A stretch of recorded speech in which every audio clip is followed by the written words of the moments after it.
Hoy es martes y quizás más de uno está pensando, qué raro que en Geopoder estén haciendo un programa de radar. Bueno, pues José, es que tenemos nueva parrilla y hoy tenemos radar. A partir de este momento vamos a modificar ligeramente nuestra parrilla en Geopoder para ofrecer programas de fondo, programas que por cierto han tenido mucho éxito. ¿Qué tal? Muy buenas tardes. Muy buenas tardes, pues así es, querido Xavi, queridos seguidores, nos ha pedido mucha gente que alarguemos la duración de los programas y respondemos a esa petición y vamos a tener una edición del Radar Geopolítico todos los martes y luego los jueves vamos a tener un programa largo, un programa de 30, 40 minutos del mapa del poder con más criterios de carga profunda y demás, ¿no? Nos lo estáis solicitando los que sois seguidores y bueno, os hacemos caso porque podemos estructurar el mensaje de la manera que nos solicitéis y esto es lo que vamos a hacer en las próximas semanas, a ver qué tal funciona y a ver si os gusta y bueno, nos comentáis abiertamente cómo lo veis y encantado de trabajar de esta forma. Vamos a probar este formato a ver qué os parece. Hoy ya sé que nuestro compañero César Bobadilla me va a echar la bronca por no haber empezado el programa con una pregunta. Tenemos la pregunta para Radar Geopolítico y la pregunta con la que hoy comenzamos el programa, José, es la siguiente. ¿Crecimiento cero? ¿Sí? ¿No? ¿Es el crecimiento cero progreso? ¿Es el crecimiento por definición progreso? Esta es la gran pregunta a la que queremos contestar hoy en este programa de Radar Geopolítico. Y sobre todo, Xavi, marcando esto en una pregunta geopolítica, me dices, bueno, ¿y no estáis aquí empezando a hablar de teoría económica y qué tiene que ver esto con el canal? Hombre, tiene que ver mucho, porque fijaros que la mayor parte del planeta, me atrevo a decir, el 70-80% de las tierras emergidas de los océanos trabajan con criterios de geopolítica geográfica, geopolítica realista, es decir, cuentan unidades de producción de energía, cuentan dólares, cuentan en fin, la potencia industrial de uno, cuánto exporta uno, cuántas fábricas tiene, e incluso qué fuerza y poderío tiene uno en lo militar. Y sin embargo nos encontramos con que las Naciones Unidas en el pasado mes de enero, creo que la última semana de enero, convoca a los que son en este mundo a una conferencia de alto nivel que se llama en inglés Beyond GDP, es decir, más allá del PIB. Convoca en Ginebra a todos los que son en este mundo, don Antonio Guterres, el secretario general de la ONU, que nos explica que, oiga, que nos estamos equivocando y que hay que terminar con el PIB, el Producto Interior Bruto, como una medida del crecimiento. ¿De acuerdo? Es que ahora mismo parece que el PIB siempre tiene que crecer y esta es la manera de que un país demuestre que anda progresando, anda mejorando el bienestar de sus ciudadanos y demás. Frente a esto nos dicen, os estáis equivocando. Os estáis equivocando porque el PIB ahonda en una serie de crisis que tenemos ahora mismo en el mundo. Hay una triple crisis, según nos cuenta Naciones Unidas, el cambio climático, la disminución, la pérdida de la biodiversidad y la contaminación. Yo de las tres, y abro un paréntesis personal, me quedo con la tercera, que sí que veo que es un problema muy gordo, no tanto los otros dos, pero esto ya no tiene importancia, no lo digo yo, lo dice la ONU, y nos dice que además estas crisis están exacerbadas por los cambios tecnológicos que golpean los mercados laborales, golpean la igualdad, es decir, generan desigualdad entre los grupos humanos, y al final todo esto tiene un impacto fortísimo, que es el crecimiento del hipernacionalismo, nos dice Naciones Unidas, el crecimiento de la desigualdad, como os estaba diciendo, y luego una polarización política. A partir de aquí, pues si os parece, empezamos con los criterios de geopoder. Todo esto está muy bien, pero el hipernacionalismo, al final las naciones son una realidad objetiva, ¿no?, de la historia del planeta Tierra, es lo que hay, esa realidad está allí y va a existir aunque no lo queramos, es decir, al final todavía a día de hoy ni siquiera las alianzas militares tienen la capacidad de apretar un botón o hacer una llamada a un tanque para que entre en otro país, eso al final lo hacen las naciones, ¿no? Entonces, negar la existencia de la nación, hablar de un hipernacionalismo, pues no sé, supongo que la alternativa será un gobierno del mundo, pero en el gobierno del mundo habría que, en fin, nombrar a un jefe que se ocupara de pensar bien por todos nosotros, ¿no? Entonces, hipernacionalismo es negar la existencia del Estado-nación, que es la mónada última de las relaciones geopolíticas, de las relaciones internacionales. Luego, la desigualdad. Yo lo único que veo es que sí, los ricos son muy ricos y los pobres son muy pobres, pero gracias a Dios hay menos pobreza cada día. Al haber menos pobreza cada día, yo al final no le tengo envidia a que uno gane mucho dinero. Yo le deseo bien a todo el mundo o a casi todo el mundo y al final lo que uno se encuentra es, oye, si a este señor le va muy bien, pues fenomenal. Lo importante es que yo no esté en la pobreza, que yo pueda vivir con un nivel decente de vida. Y luego, finalmente, lo de la polarización. Yo creo que la confrontación de ideas democráticas es lo que hay que hacer con toda tranquilidad, hablar de las cosas tranquilamente y decir, oiga, tú quieres energía nuclear, yo no la quiero, pues vamos a hablar, vamos a sentarnos, pero el polarizar no es tan malo, el polarizar es sencillamente confrontar ideas, confrontar pareceres, ¿no?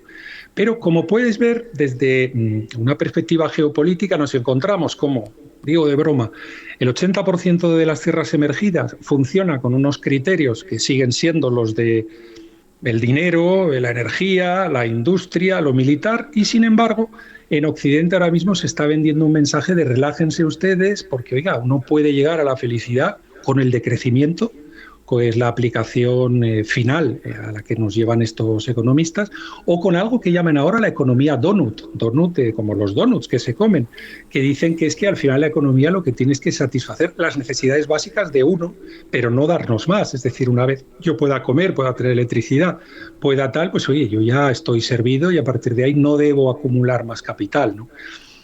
Ahora mismo uno de los libros más vendidos en el mundo, que nuestro amigo Manuel Vázquez me sugirió, tienes que leerlo porque vas a sorprenderte con alguno de los mensajes que hay allí, es este libro que se llama El amanecer de todo, una nueva historia de la humanidad, ¿no?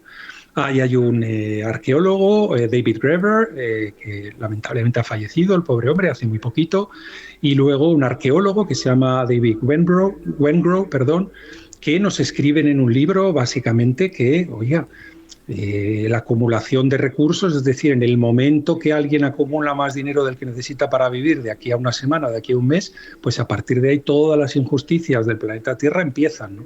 Y nos buscan unas tribus que hay en América, que las ha habido en América, en el Canadá, en los actuales Estados Unidos de América, donde la gente, pues oiga, vivía de una manera, vamos a decir, relativamente hippie, compartía los recursos y no se había producido lo que luego los jovesianos dicen, ¿no? Que se ha acumulado el poder en el Estado y en los amigachos del Estado y a partir de ahí empieza todo mal, ¿no? Y ellos nos presentan estas sociedades primitivas como unas sociedades felices, ¿no? Donde en definitiva cuando uno comerciaba, no comerciaba porque necesitara eso para comer, sino que lo hacía por gusto, por cultura, por tener regalos de otras tribus y demás. Y señores, esta es uno como diría en inglés, una de las piezas intelectuales, es un anglicismo como estoy hablando ahora, más imponentes que ahora mismo hay en el mundo intelectual occidental. Pero aquí, José, aquí acabaríamos sí. con eso que llevamos el ser humano, ¿no? Dentro de nosotros, que es esa necesidad de querer mejorar, de querer progresar.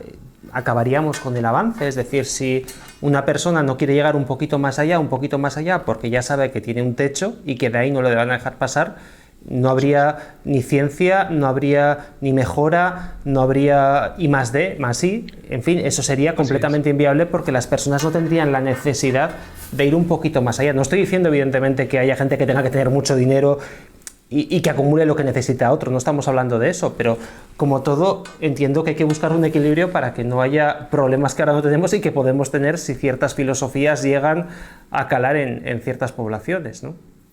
Claro, y tú que conoces muy bien la historia, Xavi, sabes que sociedades primitivas que no eran tan hippies y no compartían tanto las cosas, sino que se dedicaban a dominarse, matarse, asesinarse unos a otros, hay todas las que quieras también. No hace falta que seamos ni antropólogos ni arqueólogos de primera división para saber la cantidad de sociedades primitivas donde había injusticias y donde había crueldad y demás, ¿no? Pero bueno, estos señores nos ponen esto en la mesa de cómo lo primitivo era más desarrollado que lo que nosotros creemos. Yo personalmente, ya abro de nuevo otro paréntesis personal, yo creo que poco ha pasado en la historia de la humanidad desde el año 2500 a.C. más o menos, 2600 a.C., allí ya se plantean los grandes problemas de la humanidad, los grandes problemas sociales, hasta los grandes problemas personales, y desde los presocráticos y desde el mundo taoísta y demás, las cosas se han quedado más o menos paradas. hemos llenado muchos más libros, nos hemos complicado la existencia muchísimo más, pero las grandes preguntas de la humanidad están ahí en la mesa desde entonces, ¿no? Cierro paréntesis, un paréntesis personal. Pero volviendo a la geopolítica, en definitiva lo que quiero presentar en este programa de hoy de Radar Geopolítico es cómo es posible que haya una parte del mundo geopolítico, la propia ONU ahora mismo denostada, por ejemplo, por el presidente norteamericano, que nos habla de crecimiento cero, que nos habla de economía donut, ¿no? Que creo que la economista, si la queréis buscar, se llama Kate Raworth, Raworth,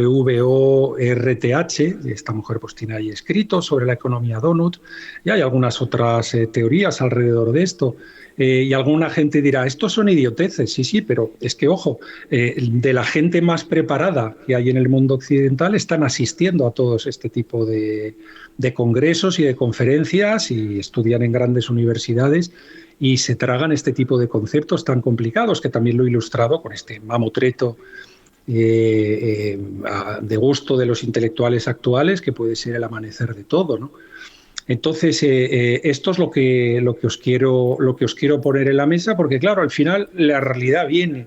¿Y cuál es la realidad que viene? Pues tenemos, por ejemplo, Xavi, lo que ha propuesto el presidente Emmanuel Macron.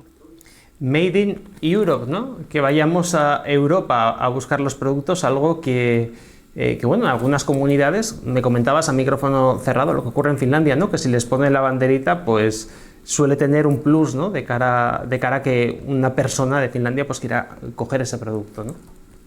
Así es, gusta mucho, es decir, y la gente está dispuesta por nacionalismo, eso parece que sienta tan mal el decir, oiga, voy a pagar los tomates medio euro más caros, o voy a comprar este tipo de yogur o este tipo de bebida, y están siempre dándole la vuelta a los productos y mirando en la etiquetita si está la banderita finlandesa. Y hay gente que dice, oye, yo todas las semanas en el súper pues me gasto 10 euros más, pero compro finlandés, ¿no? Bueno, esto está inventado y ahora mismo el presidente Macron, que ya sabemos que está de salida, pues dice, oiga, a lo mejor no puede ser una solución a la actual situación difícil que tenemos en Europa el tratar de proyectar esa visión a la ciudadanía de compren europeo. En principio a mí no me parece mal. Yo, de hecho, tengo una visión incluso más compleja a nivel personal, que es que siempre compro o trato de comprar de empresa pequeña, ¿no? Todo lo que suelo comprar, me gusta comprar de empresa familiar, de empresa pequeña, de empresa de cercanía, pero bueno, esto ya es una decisión personal que no tiene que ver con la geopolítica. Al final, ¿qué es lo que nos encontramos? Pues que los franceses proponen esto, pero los dos países siguientes que son importantes en la Unión Europea, que serían los alemanes, por supuesto, están encima de Francia, y los italianos después, pues no siguen esta propuesta. Es decir, ¿qué les pasa a los alemanes? Los alemanes han invertido mucho dinero en China. Y ahora dicen, si solo compramos Made in Europe, hecho en Europa, pues ¿qué va a pasar con los productos nuestros?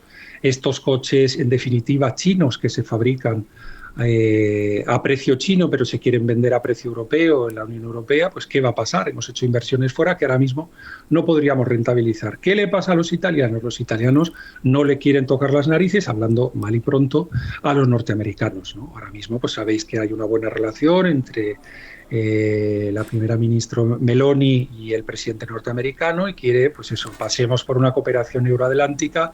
No hace falta ser europeos del todo, seamos occidentales, comprémonos entre nosotros. Y todo esto vuelve a esto que hemos comentado tantas veces, ¿no? Una Unión Europea que depende, como ya hicimos en un programa hace una semana, depende y tanto de los Estados Unidos de América, y una economía europea que en el fondo no tiene más posibilidades a corto plazo que maridarse, unirse a los norteamericanos, porque no hay tutía, mientras no logremos rearmarnos, dejar los autosabotajes ideológicos y lanzarnos hacia una posición más fuerte en 10-15 años. No solo no acompañan a Francia los alemanes y los italianos, también han dicho que no en una carta escrita los estonios, los letones, los finlandeses, los suecos, los holandeses. Claro, que se preocupan, ¿no?, por todas, saben que estos son países que tienen unas exportaciones tremendas, ¿no? Suelen trabajar con producto de alto valor añadido, lo logran exportar a precios caros, y a ellos pues no les interesa pues fomentar lo europeo, lo que quieren es que lo suyo se venda por medio mundo y que no haya restricciones a la exportación. Francia es diferente. Francia pues es uno de los países más, vamos a llamar, autosuficientes de Europa. tiene posibilidades de mantenerse a sí mismo con la cuestión de la automoción, industrial, energía, automoción. Al final, Francia, con todos los problemas sociales que tiene, no ha hecho o tiene, digamos, ahora mismo un pozo para poderse recuperar, que es bastante importante. Ese pozo está ahí, es decir, una Francia que cambia algo de estrategia puede estar en perfecto estado de salud en unos años, ¿no? Hay unos problemas sociales tremendos, pero bueno, como podéis ver, la ONU nos dice que no pensemos en el PIB, los franceses nos dicen pensemos en el PIB, pero solo en el PIB europeo, y la mayor parte de los países europeos dicen yo no puedo pensar en PIB europeo porque o comercio la llevo clara, ¿no? Fijaros qué situación estamos. E insisto que llama la atención que ahora mismo se esté formando a clases dirigentes a escala económica, a escala legal, a escala diplomática, donde lo que se les está enseñando es beyond GDP, más allá del PIB. Al final, bien, estamos de acuerdo, evidentemente, que el crecimiento indiscriminado es una barbaridad, pero fíjense que de lo que al final protestan los ciudadanos europeos es que están viviendo peor de lo que vivían sus padres y sus abuelos, y eso preocupa, y eso al final, como no se ha generado algo de crecimiento, no sé cómo van a vivir bien estas personas. Y luego lo segundo es que hay una crisis de identidad, donde muchas personas no se encuentran cómodas en su propio país, que se ha transformado en un mercado, en definitiva, en lugar de en un Estado-nación, donde hay una serie de valores, una serie de principios, una serie de formas de ver la vida que se respetan, y al final en lo que estamos es una suerte como de mercados, ¿no? Donde se vende, y ya os digo, esto tiene difícil solución, pero vuelvo a insistir, en un mundo geopolítico gobernado por el realismo, gobernado por la geografía, gobernado al final por la medida de unidades de cosas que pasan, sea la producción de petróleo, la producción de energía, la producción de dinero, perdónenme, pero al final las exportaciones, las importaciones, nos están contando algunas personas, oiga, que podemos decrecer, que tenemos que tener las necesidades básicas. Todas estas personas reciben subvenciones, tienen altos cargos en universidades, en think tanks internacionales. Y, en fin, quería traerles esta reflexión geopolítica de cómo hay una geopolítica soñadora y una geopolítica realista. Pero la geopolítica que está funcionando ahora mismo en el mundo, porque es la única que puede funcionar, es la realista. Y estos choques de realidad, pues como sigamos soñando, como sueñan David Graeber o soñaba el pobre hombre porque se ha muerto, y David Wenbrough, como sueña Kate Raworth en su economía, Donut o demás, pues todo esto está muy bien, pero desde luego en los problemas, retos geopolíticos que tenemos ahora como sociedad occidental, pues la llevamos clara, ¿no? Y fíjate, me estoy acordando de aquellos programas que en su día hice con nuestro amigo Vicente Ferrer, que hablaba de que además estábamos entrando tecnológicamente hablando en una era de la abundancia, en una era en la que la propia tecnología nos iba a permitir tener mucho más de todo porque nos lo iba a facilitar. Los avances tecnológicos, a los que antes, por cierto, hacía referencia, ¿no? Precisamente son esos avances los que nos van a facilitar tener abundancia de recursos. Y por lo tanto, pues esto va en contra de todo esto que nos intentan poner sobre la mesa, ¿no? Fíjate que la solución al envejecimiento, comentábamos este criterio hace unas semanas, la solución al envejecimiento que se da en Europa es inmigración, la solución al envejecimiento que se da, por ejemplo, en Japón es robotización y offshoring, como dicen en inglés, es decir, la deslocalización de las industrias clásicas del país de uno, con más robots en tus líneas de producción industrial y deslocalizando para que otras naciones que tienen más recursos pues puedan fabricar los productos tuyos, tus Toyotas, tus Hondas y demás, pues ellos solucionan el problema del envejecimiento y siguen siendo una sociedad relativamente próspera. En Europa se ha optado por, en fin, determinadas ensoñaciones, ¿no?, que hemos comentado también en programas. ¿Qué es lo que opinan de esto? Institutos, en fin, que no son exactamente ni muy conservadores, ni muy de las extremas derechas, ni nada, como el Instituto de Kiel, donde nos miden qué impacto va a tener toda esta inmigración en la economía europea en el año 2030, y es prácticamente nada. Y eso con suerte, 0,3 a 0,8%, no lo sabemos, pero fíjese, si nos dicen eso ya 5 o 6 años vistas a partir de ahora, ya que hemos descubierto el truco de estar todo el rato dándole la patada al año límite, ¿no? De 2030 al 2035, el 35 al 40, el 40 al 50. Al final, imagínense ustedes, en fin, las dos opciones, los dos criterios, yo se los pongo en la mesa, coméntenos qué es lo que opinan ustedes, es decir, ¿es mejor inmigración que robotización y deslocalización de industria? Les dejamos la pregunta para su reflexión. Sobre todo porque hay que tener también en cuenta, y es una última reflexión además, que la vemos además aquellos que tenemos contacto con gente que ha venido de otros países, que vienen de culturas donde es habitual tener muchos hijos, es habitual tener familias grandes, como ocurría en España hace años, y sin embargo cuando llegan a España lo que ven es que hay otras costumbres que adquieren rápidamente y por lo tanto dejan de tener también familias numerosas, empiezan a vivir muchos de ellos solos y por lo tanto, pues bueno, quiero decir que tampoco se soluciona nada, ¿no? En última instancia, y de ahí ese dato al que hacía referencia, José. Bueno, vamos a ver, yo sobre todo lo que trato, lo que tratamos nosotros en este canal es de aportaros criterios con los que podáis analizar la realidad geopolítica, que no sencillamente digeráis titulares, titulares, titulares, titulares, adelantados o no adelantados según las conexiones de uno, pero que en definitiva no se pueden interpretar si no se trabajan con una serie de criterios que le permitan a uno interpretar qué es lo que está ocurriendo. Os volvemos a poner en la mesa criterios. Si se pone en la mesa el criterio del no crecimiento, ¿cómo vamos a sacar a las clases, vamos a decir, trabajadoras que están ahora mismo pasándolo mal, de ese voto a la preocupante extrema derecha, como dicen algunos? Si es el caso de que podemos vivir del decrecimiento, ¿cómo es posible que los franceses digan compre solo Made in Europe? Es decir, estamos en una contradicción permanente, el mundo intelectual también está como está y presenta lo que presenta. Por cierto, el libro El amanecer de todo, yo me lo he tenido que dejar, volveré algún día, tengo que recuperar el ánimo en algunas vacaciones, pero me lo he tenido que dejar y he seguido leyendo otros temas, ¿no? Pero bien, lo he dejado como en la página 200 o algo así del libro, pero creo que he tenido bastante y me he atrevido a ofrecerle este pequeño resumen. Pero si la salida a todos los retos geopolíticos que tenemos es la de ganemos menos y repartamos más, pues yo no sé lo que va a pasar. Pues José, ahí tenemos esa última reflexión, ganemos menos y repartamos más siempre y cuando haya arriba alguien que tenga mucho, que eso es una constante en la historia, siempre, siempre, siempre se repite. En fin, aquí dejamos esta última reflexión y volvemos el próximo jueves con ese programa ya más largo que vamos a comenzar a hacer. Cada jueves vamos a intentar tener además a un invitado en cada uno de estos programas, por lo tanto va a ser un contenido muy muy interesante. José, gracias y el jueves nos reencontramos aquí en Geopoder. Un abrazo para todos, muchas gracias.